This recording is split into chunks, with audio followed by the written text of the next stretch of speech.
क्या ये प्रतिवेदन काफी है किसी व्यक्ति के अगेंस्ट 107 शुरू कर देने के लिए आपकी राय में? किसी ने पूर्व में कहीं पिछले इलेक्शन के दौरान कहीं कोई दंगा फसाद किया है, ऐसी कोई रिपोर्ट है? अब आप देखिए कि क्या हुआ।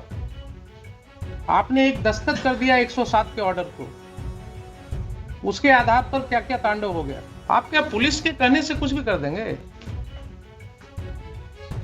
पुलिस के कहने से without looking into any material किसी को समन कर देंगे? सर इलेक्शन पीरियड में तो इलेक्शन पीरियड में आप क्रिमिनल बना देंगे लोगों को क्या? सर उस समय मोकामा विधानसभा चुनाव सर उपचुनाव होना था सर।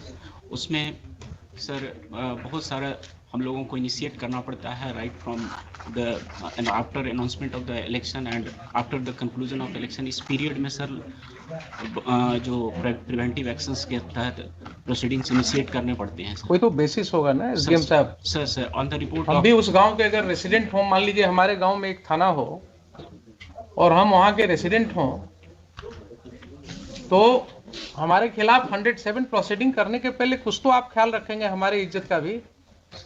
कोई रिपोर्ट आपके पास होनी चाहिए कि मेरा ये चरित्र है, हमने ये जो है गांव में उत्पात मचा रखा है या लॉ एंड ऑर्डर प्रॉब्लम है। तो ऐसी स्थिति में आप समझ सकते हैं कि कोई आशंका आपको होगी, कोई ऐसा विश्वास होगा कि यहाँ पर कोई घटना घट सकती है। ये जो लोगों के खिलाफ 107 आपने शुरू किया, इनके बारे में क्या इनपुट्स थे आपके पास? On the basis of police reports, sir, that has been. But police report is nowhere showing any input. Please come to your records. दीजिए एसडीएम साहब को, साथ साथ वकील साहब भी देखेंगे। आपने जो पहले डेट की जो तारीख में लिखा है उसमें देखिए क्या मटेरियल था आपके सामने 107 का प्रोसीडिंग इनिशिएट करने का। सर थानाध्यक्ष सामियागढ़ ओपी द्वारा 18/22 के प्रतिवेदन जो धारा 107 दंड प्रक्रिया संहिता के अंतर्गत कार्रवाई हेतु प्राप्त है एवं अनुमंडल पुलिस पदाधिकारी बाढ़ द्वारा अग्रसारित है का अवलोकन किया गया। प्रतिवेदन के अवलोकन से प्रतीत होता है कि आगामी विधानसभा चुनाव 2022 के अवसर पर विधि व्यवस्था की समस्या उत्पन्न करने की संभावना के कारण स्थिति काफी तनावपूर्ण है। अतः मैं प्रतिवेदन से संतुष्ट होकर उपरोक्त कारणों को लेकर किसी भी समय अपनी घटना घट सकती है और बलवा हो सकता है, जिसके कारण मेरे क्षेत्राधिकार में शांति भंग हो सकती है। अतः दंड प्रक्रिया संहिता की धारा 107 के अंतर्गत कार्रवाई प्रारंभ करता हूँ। वित्तीय पक्षों को नोटिस निर्गत करें कि क्यों नहीं 1 वर्ष तक शांति बनाए रखें। ये तो ऑर्नामेंटल लैंग्वेज है सब। ये आप भी लिखेंगे या आपके क्लर्क ने लिखेंगे, वो आप सिग्नेचर जरा रिपोर्ट देख लीजिए प्रतिवेदन जिसके आधार पर आप कर रहे हैं। सर सादर सूचित करना है कि द्वितीय पक्ष के अंकित लोगों के द्वारा बिहार विधानसभा उपचुनाव 2022। प्रथम पक्ष कौन है? प्रथम पक्ष सर स्टेट है सर। स्टेट हो गए प्रथम पक्ष, पढ़िए द्वितीय पक्ष का।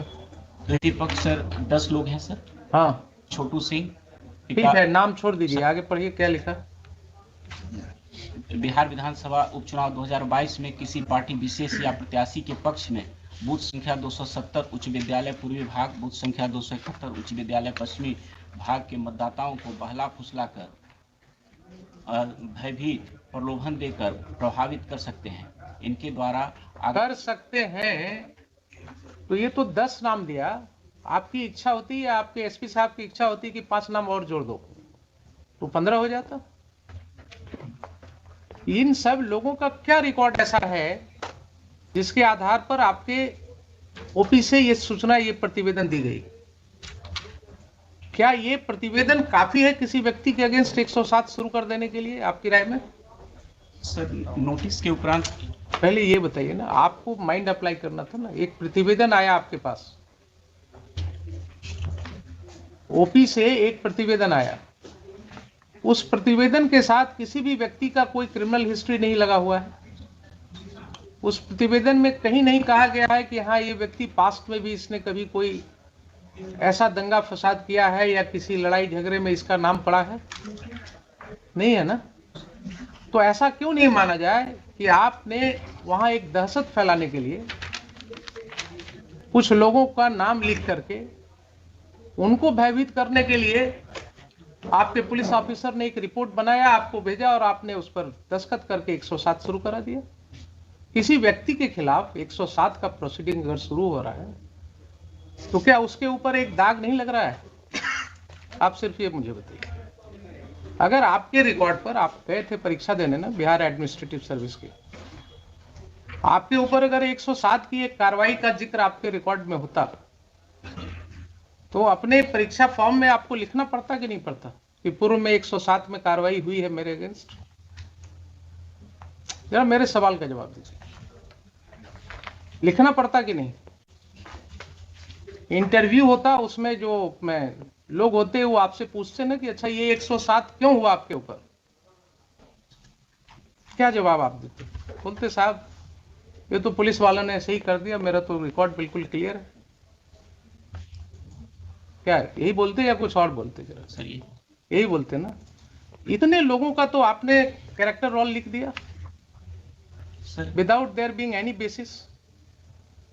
हम ये नहीं कहते हैं कि आप 107 नहीं कर सकते। इन appropriate cases yes you should do, you can certainly do it, but इतने लोगों के खिलाफ 107 का नोटिस देने के पहले क्या आपको आश्वस्त होने की जरूरत नहीं थी?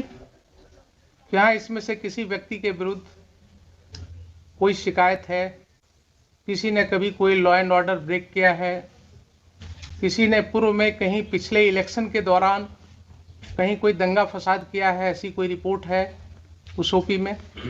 बताइए सर। इनिशिएशन ऑफ प्रोसीडिंग में सर हम उनसे पूछते हैं कि क्यों ना आपसे सर ये लिया जाए बॉन्ड सच्चरित्र का।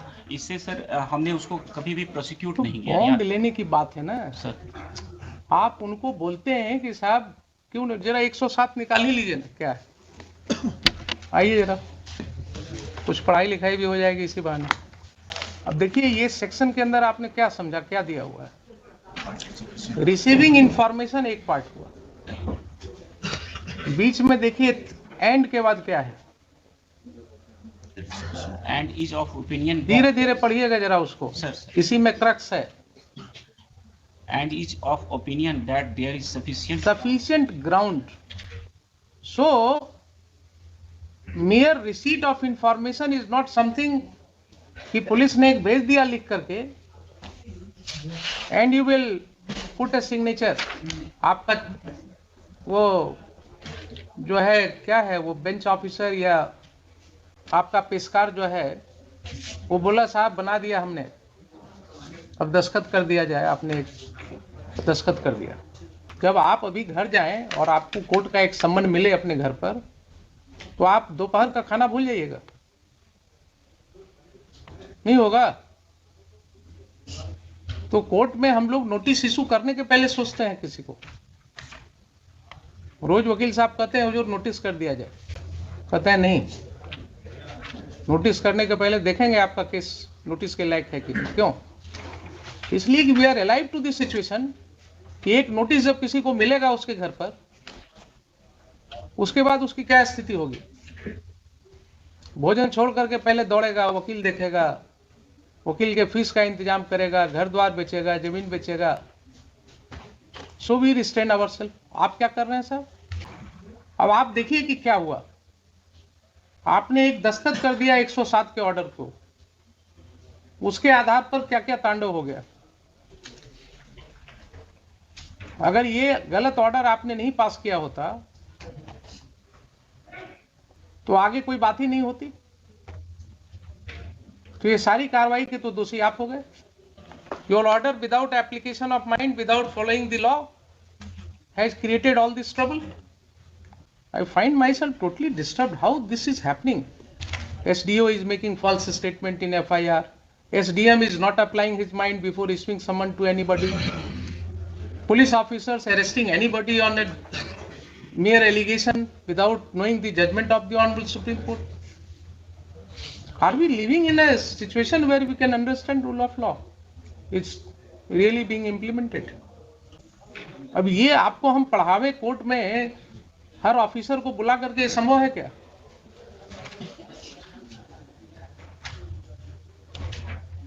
इसीलिए आपको बुलाया था। आप क्या पुलिस के कहने से कुछ भी कर देंगे? पुलिस के कहने से without looking into any material किसी को समन कर देंगे? सर इलेक्शन पीरियड में तो इलेक्शन पीरियड में आप क्रिमिनल बना देंगे लोगों को, क्या डिस्टर्ब करेंगे लोगों के फैमिली को, पीस को। सर गलती। आप ये बताइए ना, you are a citizen of the country, I am asking you very dispassionately, यही घटना आपके साथ हो तो क्या आपको समझ में आएगी? इलेक्शन का टाइम है, इसका मतलब गांव में 10-20 लोगों को वैसे ही समन कर दो। If this is your understanding of law,